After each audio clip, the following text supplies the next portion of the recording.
emotionally connected to your plants? As if in the process of caring for them, they as well are caring for you? What about planty DIYs and thrifting for plant items?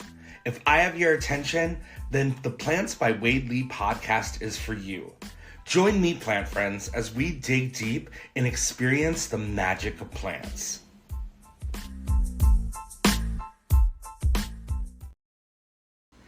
Hi, plant people, and welcome to the 21st episode of the Plants by Wade Lee podcast. I am with my new friend, Ashley Strange of Strange Substrates. She is the queen of soil mix. She knows the ins and outs, and so today we are going to be talking a lot about what kind of substrate each genus of plant needs, a little bit about rehab planting, and strange substrates and where you can find it. Ashley, welcome to the podcast.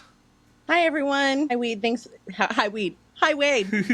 That's how much I'm into plants. I just call people random things, but I think you're a nice weed, perhaps Tilapia multiflora japonica variegata, not just like a regular weed.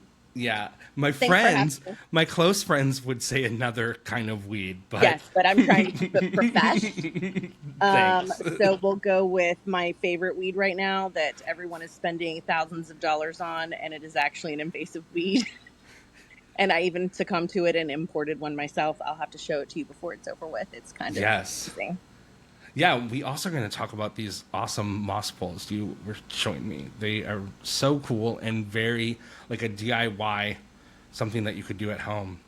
And I actually was just looking up how to make self-watering moss poles. That's so awesome. Because moss poles get so dry. And when moss poles are dry, roots search for moisture. So that's why it's so important. That's why I don't recommend regular coco coir poles, which a lot of people use. They're super easy. They come ready-made. But the problem with that is that they're not going to hold moisture on their own. And if you want the roots to actually develop, you have to have a wet pole.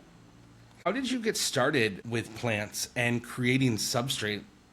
So I have a unique background. My parents my father's passed. He was the true plant enthusiast as well as my mother. So I grew up around plants. They've maintained beautiful pollinator gardens and ornamentals my entire life. Mostly outdoors, patios, some houseplants, but just basic houseplants. But on their outdoor garden, I mean, my mom has a desert rose that is 31 years old. Wow. That I actually just repotted, and it was literally nerve-wracking because of something that happened to that plant. She has a jade that's been in the same pot for I think about 15 years, but it's about 35 years old. So I was raised with these parents that literally painstakingly care for their yard and their garden. My mother's house straight up looks like something from Southern Living or Better Homes and Gardens. So amending soil is something that comes naturally to me because my parents were so big on pollinators. They never used anything synthetic. They never used synthetic fertilizers. They always amended their soil. And so when I built my own home, I, of course, had to put in a pollinator garden. I couldn't really grow anything inside, right? It was actually right before COVID. I started becoming more fascinated with indoor growing just because I love plants. And then, of course, during COVID, along with everyone else, indoor plants, because I could only do so much outside, especially in the heat of the day, I started to have a little bit of a bigger interest in them.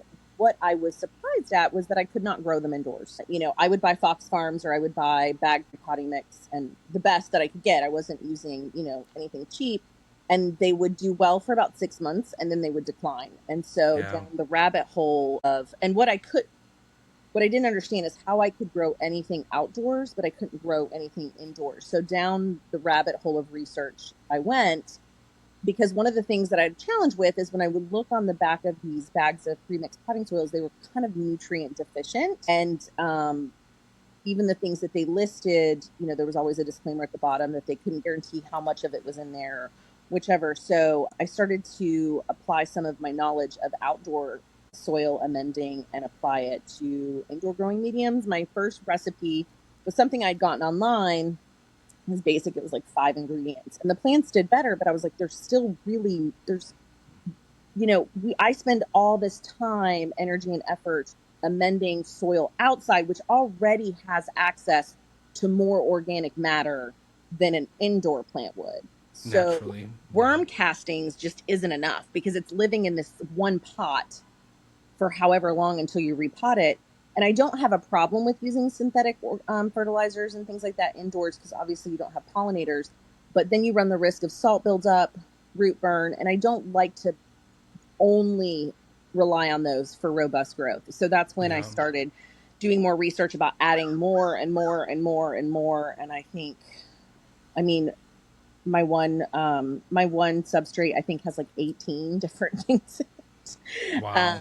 But they all serve a very important purpose. One of the main things is compaction, is ensuring that it's really, really aerated. Because again, you talk about aerating your soil for your grass, like aerating your lawn, aerating your garden Right. beds, but then you have a pot that sits there in the same pot being watered over and over. And so even in the beginning, the plant will do well, but over time, as the water compresses it and it becomes tighter and tighter, that's when you're going to start to see the plant decline, because overwatering is never the problem. Most of these plants can live hydroponically or semi-hydroponically. So us telling people that never sat well with me, well, you overwatered it. And I'm like, lives in the rainforest. It doesn't really Right. experience periods of drought unless you're dealing with a cactus or a succulent. I said, so I'm confused as to how I overwatered it. I watered it once that week or twice. And so Yeah, really, that's such a good point, Ashley. Such a yeah, good point. the culprit is not too much water. The culprit is the presence of water with lack of air.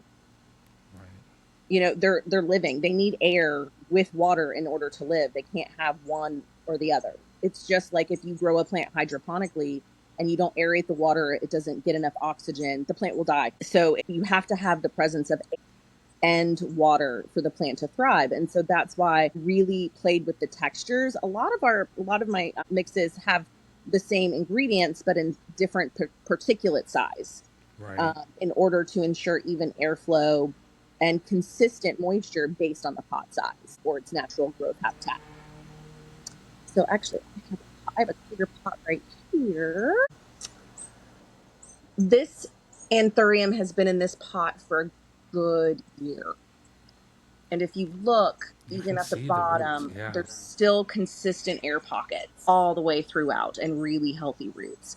And the reason for that is because I made sure there was enough inert particulate that would not decompose over time, that was of different sizes, which is really important, because if it's all the same size, it will start to Tetris itself together and it'll still compact. That's the reason why I came out with my own semi-hydro, because pond was great, but all of the gravel was the same size. So over time, it would still Tetris itself together and you get a Yeah, yeah, and compaction. compacting Mm-hmm. the roots. So Wow, so it's not just about interesting. the nutrients that I put in it. It's really about like perfecting the textures. Once I got the nutrients down and the pH down, it was really experimenting with the different textures to ensure that it's not going to compact. I have a Hoya that's been in the same pot, and I leave them in there on purpose to see how they do, and it's been in there for 3 years, and they're still making the pockets. So it's got lots of air.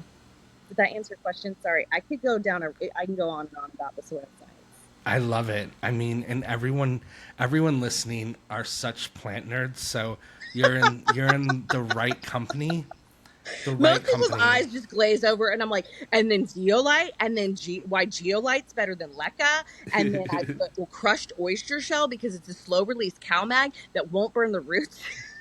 That's amazing. And there's I share a lot of my sources with people, like crushed oyster shell. I tell everybody, where you can get it, because even if you can't, like, I know that my substrates are a higher price point. So Yeah. I give a lot of recipes out for free. I give a lot of resources because I still want people's plants to thrive, because I Um, really believe in the power of plants for people's well-being. What a lot of people don't realize is that when you touch dirt like that, there's a bacteria in dirt that typically lives in organic matter, that actually spikes your dopamine level, the equivalent of an antidepressant. mm, I'm not telling people to get off their antidepressants. I'm not saying that. I'm saying that it does have a well-being. So I still want people to, even if they don't buy my substrates, I still give them lots of resources, like the crushed oyster shell. The best place to get it, the Tractor Supply. yeah, that's amazing. It's chicken feed. It's chicken grit. They feed it to chickens because it makes their eggshells stronger. And it's literally Really? it's gravel texture of oyster shell. So they take oyster shells and they sanitize them, they heat blast them, and then they crush them up. And it's the texture of gravel. It's gritty, and they feed it to chickens to strengthen their oyster shell, strengthen their eggshells. Well, you can amend your soil with that, and it's going to be a slow release source of CalMag for your plants, and it's going to aid in compaction. What was that second part, Ashley? It aids in compaction because it's grit. So yeah, it's a slow release, but it's still like a gritty, like gravelly type texture. So it's going to help keep your soil aerated as well. That's so amazing. I had to get real creative with my sources because horticulture stuff is expensive. Yeah. And a bag of oyster shell from Tractor Supply, I think, is $15. That's amazing. How long have you had your business, Strange Substrates? So I started about a couple of years ago. I was becoming more active in the Jacksonville, Fleming Island plant community. And I would sell plants or trade plants with people, and they would look at my substrate. It was actually a really sweet guy in Jacksonville had come over to my house to buy one of my albo cuttings that I had rooted. And he's looking at the substrate that's in this clear pot. And he was like, "Where did you get this?" And I was like, "I made it." And I was like, "Do you want the recipe?" And I started naming off, I don't know, the 15 different things that were in there. And he just looked at me and he goes, "Could I just buy it from you?" And so he goes, "Seriously, you should sell it." And so at the next plant swap, I had bagged up some and I ended up selling most of it. I'd become really good friends with Kara Warner at that point. She owns Gardens of Midgard. It's an appointment only boutique nursery here in Jacksonville. And so I started working with her and supplying her nursery with substrates. And she would give me feedback as far as like moisture retention would go, aeration, root growth, transplant shock. You know, if it was too dense, if it wasn't dense enough, if it needed, how fast it dried out, and what pot sizes. It just started giving me a lot of feedback. And she was one of the first ones that really encouraged me to start selling it more nationwide and recommending it. And she actually started putting it on her website and recommending it to her customers. And then I had developed relationships with a few of the other buy sell trade pages nationally. Russa here in Jacksonville was one of my very first customers, and she always says I'm a substrate dealer because I give people a sample back first. And she was like, "It's like a hit, man. Like your plants do so well that before you know it, you're using Klarna to buy bulb bags." That's so awesome. But yeah, that's kind of how I did it, and I sold it for about a year just by request, and then I would periodically do launches like on the buy sell trade pages, but it really just became too much to keep up with the demand and talking to each person for direct sales. So that's when I launched the website. That's awesome. And then also in town, you can get it at Garden Shack. Garden Shack, yes. That's so awesome. The sweetest man ever, Rob King. I don't know if he'll hear this, but he is amazing. He's been a great supporter, and so he does retail all of our products as well. It's so awesome. Yeah, we had connected through social media, but we hadn't really connected.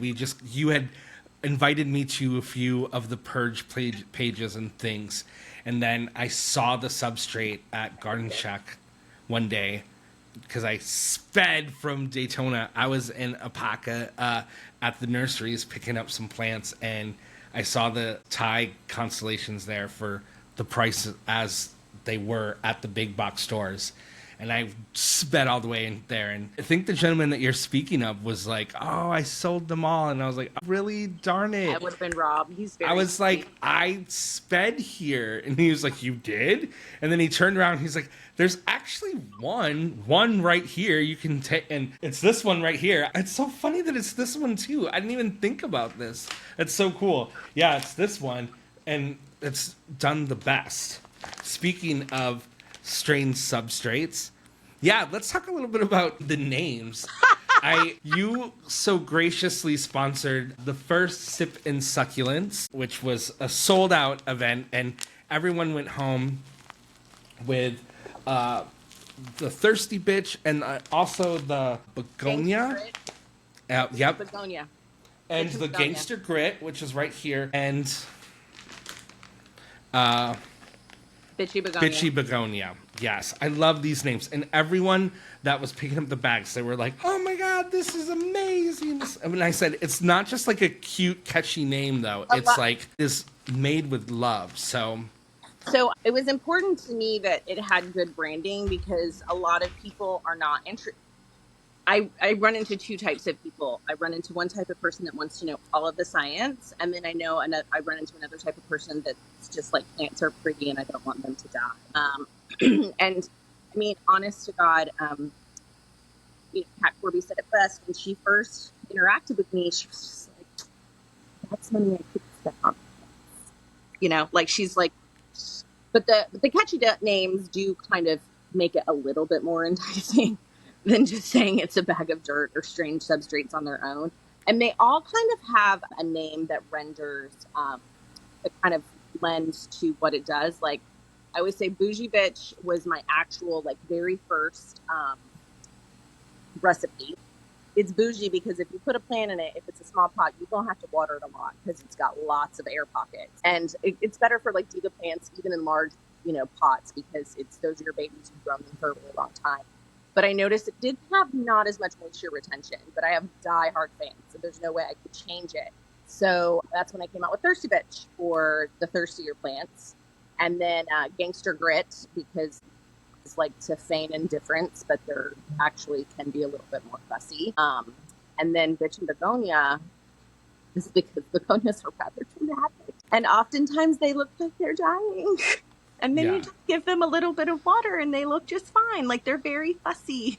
Yeah. And I mean, I've looked at a begonia before and been like, oh, she ain't coming back. I neglected her a little too long. And then you just give her a good drink of water and she comes right back. So they kind of all, and Anthurium anarchy is because Anthurium people that's a different kind of people. Mm-hmm. Like I've noticed in the plant world that there's definitely personality types that are attracted to certain kinds of plants. Like I have a new one that's launching soon called Sassy Syngonium because that's the Syngonium people are rather sassy. I love that. So that's just kind of where I got it from. And I mean, who doesn't like a good name? Yeah.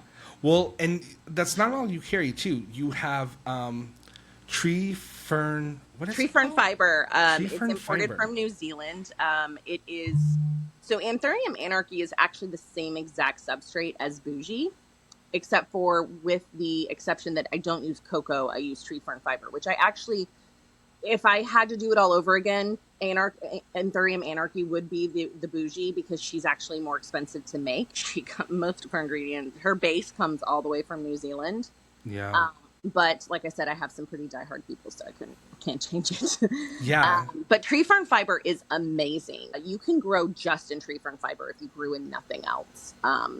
It stays nice and loose and aerated. It has great moisture retention properties. It's a renewable resource. So all of my orchid bark I actually import from New Zealand as well. It's called Orchiata, or Orchiata, on who you ask. And it's actually aged differently as well. It doesn't decompose. So regular orchid bark will typically start to break down in about 12 to 18 months. And Orchiata it takes about 3 to 5 years before it starts to decompose. I also liked Orchiata because it comes in 5 different grades. So it has 5 different particulate sizes. So I'm able to customize what size bark I'm putting in a substrate based on the plant's needs. It comes in a grade that's so small it's almost like soil, but it's actually bark, so it doesn't compact. It's really loose. All the way up to super, which is about this big. So there's 5. And what is this called again? It's orchid bark, but it's specialty orchid bark that's imported. It's harvested and aged in New Zealand, and it just takes way longer to break down because of their aging process. It just and it holds more moisture. Yeah, it's so amazing because I had just had a plant chat with Mads from Mads Plant Life, and she's in New Zealand, and she was like, yes, all of this is tree fern fiber. And I'm like, what? I've never heard of this before. And then literally I was doing the research with chatting with you, and that was the first thing I read, and I was like, Ashley, what? You're like, of course she already knows about it. Yeah. Soil I'm science like, this is amazing. Yeah. I actually drive 5 hours round trip twice a month to get it so I can avoid freight shipping so I can keep the price point lower for my customers. Wow, that's awesome. Super fun. Let me tell you. This week I paid for it to be shipped. 'Cause I That's just didn't have as awesome. big of a ship. I go down for my big bulk order next week. So I just had a Yeah. miniature order to get me through until I could go back down there because I'm way too tired. But yeah, Orchiata and Tree Fern are just phenomenal, phenomenal. Tree Fern fiber is the base for my Prop It Like It's Hot, which, funny enough, is the #1 seller on my website. Really? I sell more Prop It Like It's Hot than anything else. And this is the substrate that you use to Propagation. propagation. Mm-hmm. Yeah. Yeah, I think that's something that people really struggle with. Some people swear by water propagation, but it can do great for 2 weeks. You can have full roots, then all of a sudden it rots. Yeah, yeah, A lot of totally. people talk about stratum, and stratum is great, but with too much manipulation and too much water, stratum can turn to mud. Yeah. Um, and so for me, it was really important that I came up with the right texture. The two formulas that took me the longest was actually Gangster Grit and Prop It Like It's Hot. Those two took the most experimenting to get the texture right. But the Prop It Like It's Hot has two really interesting ingredients in it. One of them is moss petals. Wow. Yes, because I got to get real fancy like that. Can't just chop up some sphagnum. I have to get petals of the sphagnum. So they take the fresh sphagnum and they actually strip the petals off of the string that it grows on. So it's just the Wow. fluffy petals. The reason why I chose that, if you've ever propagated in moss, oftentimes the roots will with the sphagnum strings. So when you go to remove the moss, you run the risk of damaging some of those roots you've just worked really hard to grow. So Right. with mine, it has moss, tree fern fiber, zeolite, perlite, excuse me, zeolite, perlite, stratum, and really the fattest vermiculite you will ever find. I have to special order it. It's like in big gold chunks for moisture retention. And then I use the moss petals. And so because those are all, it's nice and free flowing, it's nice and aerated, but there's no strings like a regular, like moss would. And it actually holds moisture a little better. When you go to take your roots out, it benefits twofold. If you just water propagate, you're only going to have water roots. So when you go to put that in a substrate, the plant is going to suffer a little bit because it doesn't have soil roots. This kind of propagating and prop it like it's hot gives you kind of like a hybrid root. It's not just a water root. Right, right. And then it doesn't get intertwined with that traditional sphagnum. So you're able just to pop it off. There's nothing intertwined in the roots, and then you can just plop it in some substrate. And I get a lot of reports back that there's not really any shock with transferring a rooted cutting to From substrate the, after that. yeah, that's I awesome. also use dried molasses in my Prop It Like It's Hot. I use dried molasses in all my substrates. Really? Yes. The reason for that is because everyone talks about how they use myco fungi to in their substrate. I'm sure you've read, you read the back of a fancy soil packet and they say, "Oh, I inoculate with myco fungi." You buy it and then you don't really ever see it growing though, right? Yeah. You should see myco. It's filaments, and the reason why it works is it is a symbiotic relationship with the plant. Works as like a root extender. So it delivers nutrients and moisture up to the plant for it. It's a very Wow. symbiotic. But the problem is that myco won't grow without carbohydrates. So you can toss it into substrate all day long, but if it doesn't have sugars or carbs to grow, it'll never grow. I had molasses. I started adding that because, as we were talking about, like myco needs sugars and carbs to grow, like it needs fuel. And so inoculating each of, substrate or growing mediums or the ground without adding something for it to feed off of at first, it's just not going to grow. So Yeah. I researched different things that I could use. And I started using the dried molasses actually before I started using the rice hulls. So the rice hulls also work because that's obviously it breaks down into starch, which we'll get to those next because that's my second favorite amendment is rice hulls. So dried molasses actually works as a natural pest deterrent as well. And so it feeds the myco fungi until it gets a good biodome.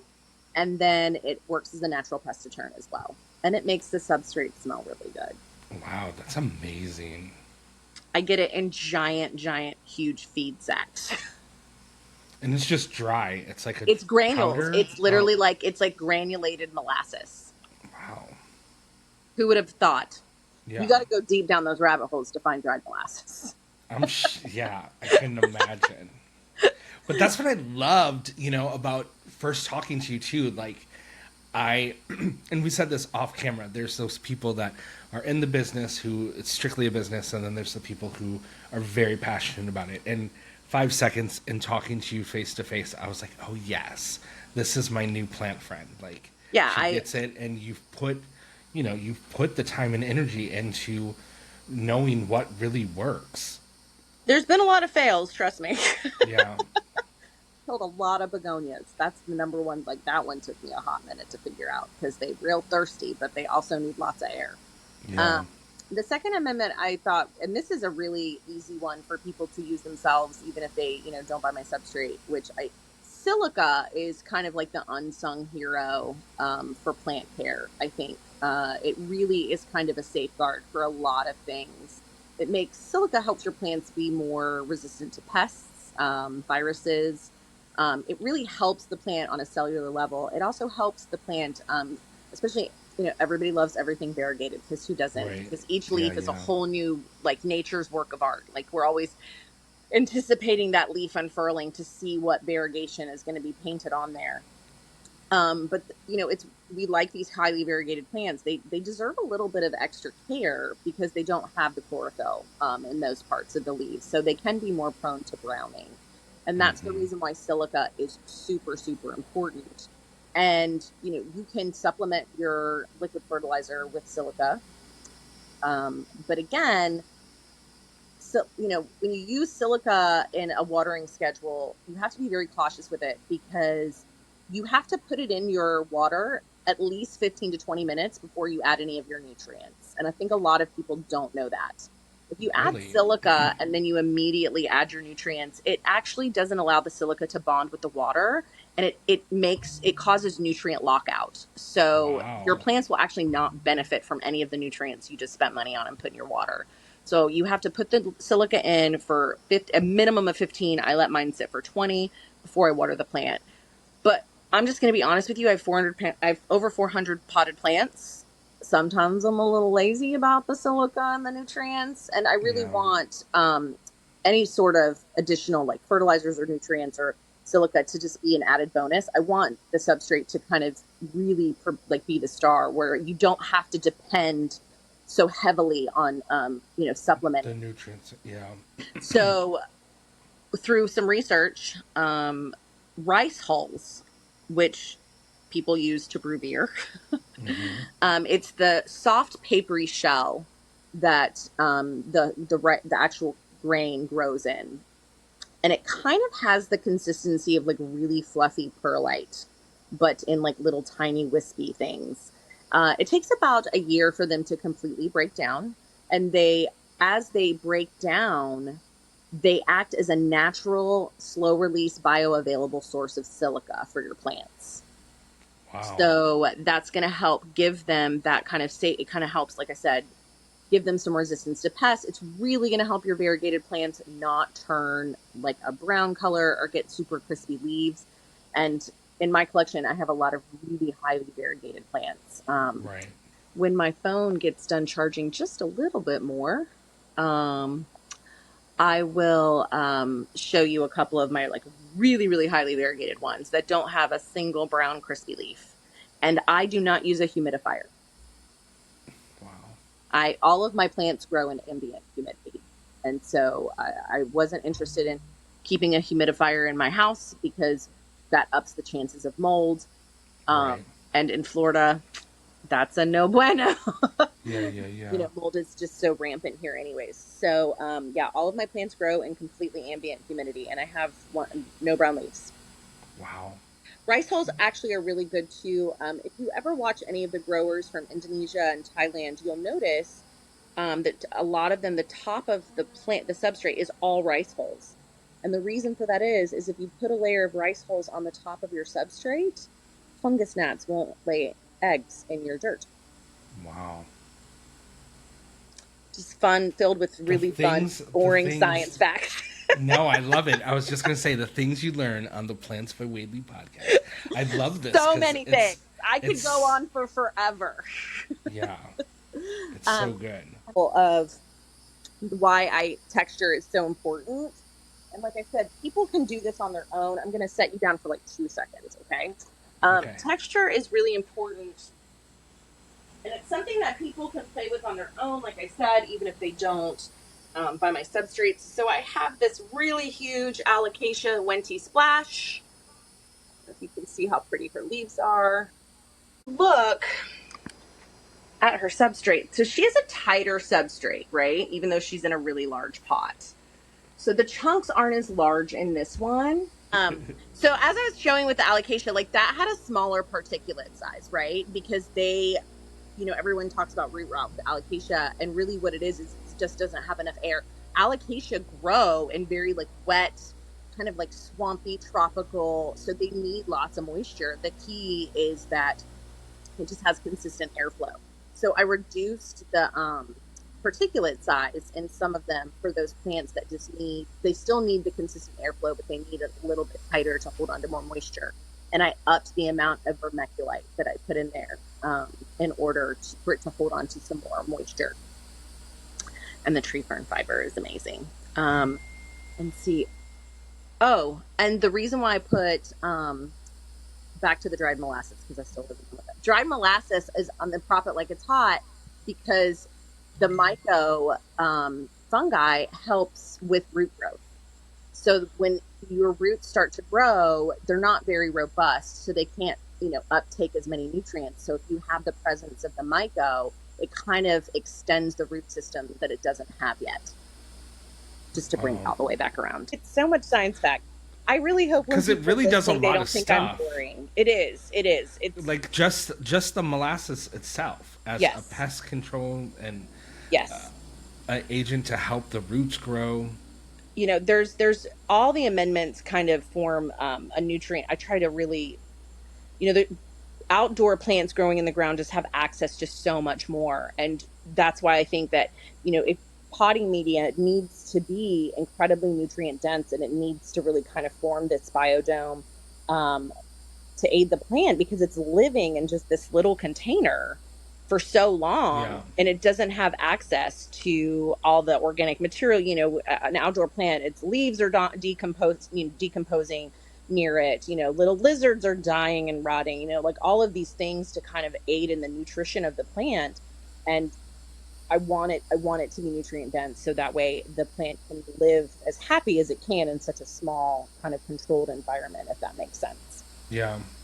Are you personally in your personal plant collection?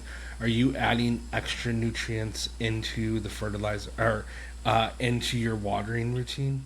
I do. I don't do it. A lot of people do it weekly. I probably do it about every biweekly because I'm a lazy plant parent. Yeah. But I still see a lot of robust growth because my growing mediums are just so nutrient dense. Right. I do. I don't. I warn people about, if you do. You hear a lot of people talk about they fertilize weekly, especially in the growing period. I really caution that you can still absolutely do it, but you want to do a clean water flush at least, every third watering. Yeah. You need to just clean, distilled water, because what happens when you, rely heavily on those, fertilizers, is you can get salt buildup. You can get nutrient. It really it goes from helping to the plant to honestly hindering. I'm not against it. I use it. I'm a big fan of it because, like I said, these plants are living in tiny pots for their whole lives. Like, you've got to give them nutrition because they don't have access to it like they would in their natural environment. You just want to put some safeguards in there. Like I said, when you add your silica, wait 20 minutes before you add any other nutrients or fertilizers, or you're going to get nutrient lockout. pH test your water if you add any sort of fertilizers, anything. pH test your water. It's super easy. You can get a pH tester on Amazon. pH test your water, and then at least every third or fourth watering, you're going to want to do that clear, clean water flush to kind of rinse out any of the salt or mineral buildup that you might have from the fertilizers. Great advice. Thank you so much. And I don't think that, I love that you're doing this podcast and you're trying to kind of get more information in a centralized location for people, because it's not really out there. There's a lot of blogs, but there's not really a comprehensive guide that has all of the information in one place. So people really have to look for it. Right. Everyone tells you to fertilize, right? But no one's telling you to do a clear water flush every 3 to 4 waterings. Hi, plant people. Thank you so much for tuning in to the 21st episode of the Plants by Wadley podcast. I had learned so much chatting with Ashley Strange of Strange Substrates. What a fantastic episode. This week, one lucky listener will win 3 bags of Strange Substrates. We have Thirsty Bitch, Gangster Grit, and Bitchy Begonia. There's 3 ways to enter. If you are an Apple Podcast listener, please go to this episode and leave a review.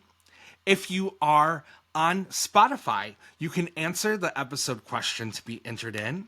Or on Instagram, follow Plants by Wadley and Strange Substrates. Leave a comment on the contest reel and you will be entered. We will be doing the drawing on August 5th and the winner will be announced. Tune in next week for episode 22 as we chat with author, plant coach, The Beginner's Guide to Caring for Plants and the Planet, and founder Farmer Nick. Please be kind to yourself and others, and if you want that plant, buy that plant. Till next time, bye-bye.